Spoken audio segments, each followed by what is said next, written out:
Undersheriff Mike McCabe, Oakland County Sheriff's Office, for the second briefing. We're going to have another, even more detailed briefing tonight at 10 o'clock at Sheriff's Headquarters in Pontiac on Telegraph. The governor's here.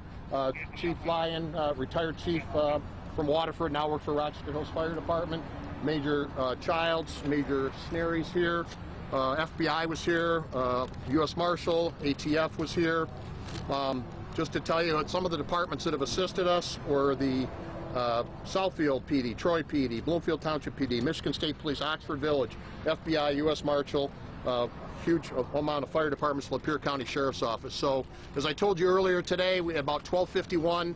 We had over 100 911 calls into our dispatch center of an active shooter at the Oxford High School, which is right across the way there. You've all seen it. Deputies responded and within 5 minutes had the suspect in custody. He did not cause any problems. He gave the weapon up. He did have the weapon on him at the time. It was a semi-automatic handgun. He'd fired multiple shots. We have updated information on the number of deceased. It is 3. We have 3 students, a 16-year-old male, a 14-year-old female, and a 17-year-old female. We also have 8 others that were shot in various stages at 3 different hospitals: McLaren Lapeer, McLaren Pontiac, and St. Joe's in Pontiac. The 2 people are currently in surgery, do not have their condition. The other 6 are all in stable condition with various gunshot wounds. The suspect, like I said, 15 years old, student of Oxford High School, lives in the village of Oxford.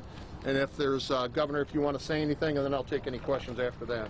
Well, I just appreciate the quick response of all of our first responders.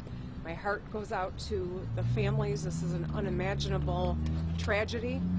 I hope that we can all rise to the occasion and wrap our arms around the families, the affected children and school personnel, and this community. It is an unimaginable tragedy, and I just wanted to be here because I think this is an important moment for us to support one another, to support this community. And I want to thank our first responders again. Take limited questions. Again, we'll have much more detail tonight at 10. I can tell you we're still actively working the scene. Our forensic lab is here, multiple detectives. We had over 100 sheriff's deputies and patrol cars and unmarked cars respond, plus a huge amount of patrol cars from other area agencies that I listed prior to this. Anything new on motivation as to what might have motivated him to do this? I'm sorry, sir? Anything new on what might have motivated him? We don't have a motive at this point in time. We are still investigating that. Mike, what do you know about possible warning signs we're hearing from students and parents? We're hearing all kinds of rumors about warning signs. I can tell you that we have a school liaison deputy that's assigned to the high school. I'm not aware of, and we are not aware of any warnings. If there were, I can tell you we work very closely with Tim Throne, the superintendent, and the principal at the school. If there were, I got to believe they would have told us. There's all kinds of stuff out on social media. Please don't believe everything you hear and see on social media. I've seen one screenshot of something about allegedly the shooter warning people not to come to school today, but that was somebody that got it from somebody. So please be careful with that information. There's a lot of, because of social media, there's a lot of stuff out there. I can't confirm whether it's true or not. Ultimately, we will get to the bottom of this. We're executing a search warrant at the suspect's house. As I said, he's not cooperating with us at this point in time. So you have made contact with the parents? Can you say what they are talking about yet? Have you had a chance to talk? We have talked to the parents, and all I can tell you is they didn't want their son to talk to us, and they've hired an attorney. Was the student in school in class today? Or did yes, he was in class today, yes. Did the shooting happen in a class? The shooting happened in the school. Most of the shootings, as my understanding, is in the south end of the school. I can't tell you specifically if it was in a classroom, or we will have more detail for you at 10 o'clock tonight. Do we know the students that were shot? Were they in the hallway in the classroom with them? Do we know any more details on where I can't tell you that because I don't know. Were they targeted specifically? We don't know if they were targeted. We will get to the bottom of that as we get further into this investigation. Whose weapon was it? I'm sorry? This quick response obviously saved many lives. Absolutely. I can tell you, Oxford Community Schools and our office have trained multiple times on active shooters. This school district's been very good in training their personnel and their students on active shooters. Governor, does this mean a immediate re-examination of training in schools? I think think it's too Please early. step up to the mic, Governor. I think it's too early to talk about policies that might need to change as a result of this. We're relying on law enforcement to share information as it is available, but at this point, I think we need to focus on the tragedy at hand in the moment. How did you hear about this, Governor? Can you just talk to us about when you heard about this? My team has been in communication with Dave Coulter and leadership here in Oakland County, the Sheriff's Office, Michigan State Police, and so I heard pretty quickly, but obviously we've been monitoring it, not having a lot of information, and so appreciate the work that they're doing to keep us all informed. We have seen these in other states and other parts of the country. Now it's here. What does that say?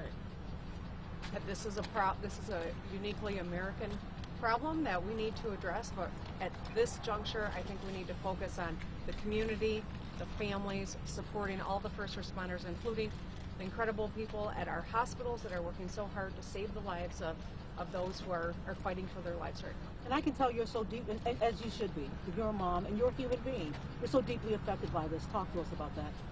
I think this is every parent's worst nightmare. Mike, you're still working the scene of the school. Correct. Chances are school will not be held there tomorrow or anytime soon, correct? I got to believe school's not going to be in session tomorrow. That's correct. Yeah, you have a big scene. That is correct. We've done 3 sweeps of the high school to make sure that there's no other victims or anything else that we need to be aware of. But it's a fairly large crime scene. Like I said, our forensic lab is here processing the scene. I can tell you that all the parents and relatives have been notified of the deceased and of everyone that is that was shot, and a deputy has been assigned to each and every family. Do you know where he obtained the weapon? Yes, I know, but I'm not going to say at this point in time. You said you talked to the parents of the shooter. Very briefly. Are they cooperating? Well, in that they came and saw their son at our Oxford Township substation and then left. And said, and they told him not to speak to police? That's correct, which is his right. But that would also indicate not a willingness to cooperate at this time. Well, at this time, who knows what the future brings. He's in Pontiac now, is that correct? He's at Pontiac Children's Village. He's 15 years old, so he's lodged as a juvenile at this point in time. He could be charged as an adult. Again, that's totally up to the Oakland County Prosecutor's Office. How would you characterize the parents? Were they cooperative? You know, Were they taking any of your questions? I can't say I wasn't there. I can just tell you they came to the substation, they met with their son, they told us that they would not let him talk. We have to, in a juvenile, we have to get permission from the parents or the guardian of that juvenile in order to speak to them, and we did not get that. 2 letters sent home to parents this month regarding other threats.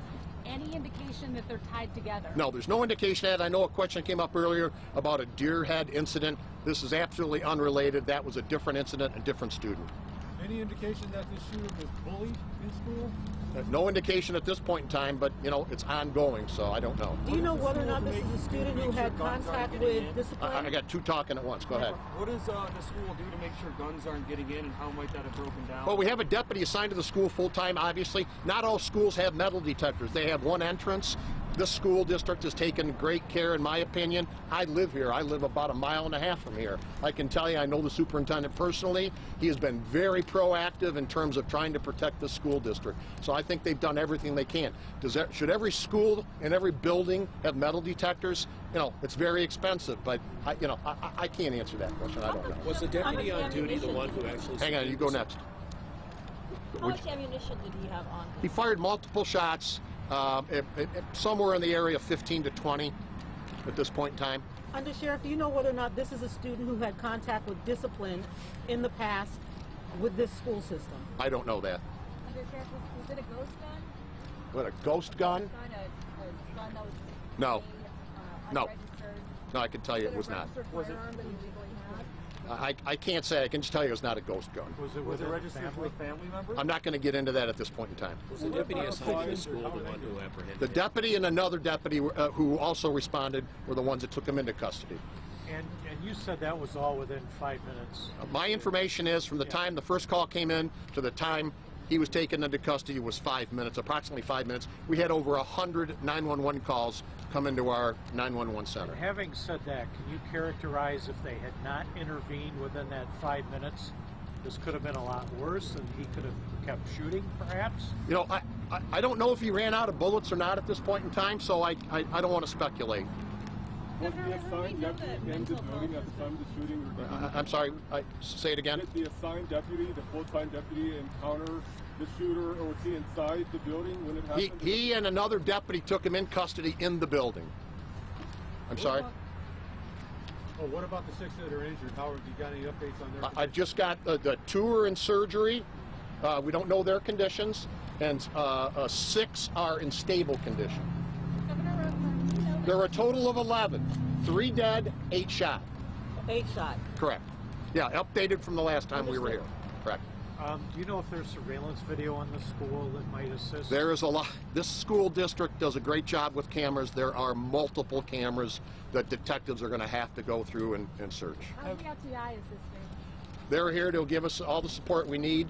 As you know, the Special Agent in Charge Waters was here earlier, and they will give us technical assistance in terms of, we've got social media searches, we have potential cell phones. There are 1,800 students that go to this high school, okay? I'm not saying all 1,800 were here today, but we have to interview each and every one if they have any knowledge whatsoever. Do you have any information on the makeup of the 11 injured between teachers and students? 1 teacher, the rest are students. Undersheriff, I assume that you're also looking for information from the public, anybody who's had contact with this young man, or anybody, so why don't you make your plea to the public? But yeah, please, if anybody has any information, you can call the Sheriff's Dispatch Center at 248-858-4911. That's 248-858-4911. What kind of information are you looking for from the public? Any information they may have, if they've heard, if they know anything at all about this young man, or what was going to happen, or what happened today, they can call us. And to your knowledge, has this suspect had any prior run-ins with law enforcement? Not to my knowledge, no. Thanks, Undersheriff. Okay, all right.